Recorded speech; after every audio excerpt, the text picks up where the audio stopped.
வணக்கம் ரிதி.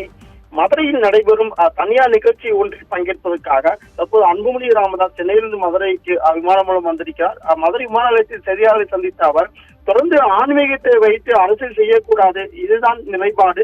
நீதிமன்ற தீர்ப்பை அரசு மதிக்க வேண்டும், சட்டம் ஒழுங்கு இல்லாத பிரச்சனை இல்லாத ஒரு சூழலை உருவாக்க வேண்டும் என்று ஒரு திருப்பரங்குன்ற விவகாரம் தொடர்பாக பேட்டி கொடுத்துள்ளார். இது ஏனென்றால் மதுரையை பொறுத்தவரை தற்போது திருப்பரங்குன்ற விவகாரம் என்பது வெறும் போராட்டம் எடுத்துள்ளது என்று கூறார். இந்த நிலையில் நீதிமன்ற தீர்ப்பை மதிக்காத திமுக என பல்வேறு அமைப்பினரும் போராட்டம் நடத்தி வரும் நிலையில் தற்போது அன்புமணி பேட்டி கொடுத்துள்ளார். அதே போல விரைவில் எங்கள் கூட்டணியை அறிவிப்போம், பேச்சுவார்த்தையில் இருக்கிறோம், எங்கள் கூட்டணி மிகப்பெரிய வெற்றியடையும் என்று கூட்டணி எதிர்ப்பத்தையும் என்னால் பேச முடியாது என்று தற்போது பெரிய கூட்டணி முடிவாகும், அதாவது கூட்டணி முடிவுகள் பேச்சுவார்த்தை நடைபெற்று வருவதாகவும் தொடர்ந்து பெரிய கூட்டணி முடிவாகும் என்றும் தற்போது முன்னாள் தெரிவித்துள்ளார். ஏனென்றால் தொடர்ந்து ஏற்கனவே அந்த கூட்டணி குறித்த பல்வேறு தரப்புகள் விவாதம் நடைபெற்று வரும் நிலையில் தற்போது கூட்டணி குறித்து பெரிய முடிவுகள் எடுக்கப்படும் என்ற ஒரு பேட்டியை தற்போது அன்புமணி ராமதாஸ் தெரிவித்துள்ளார்.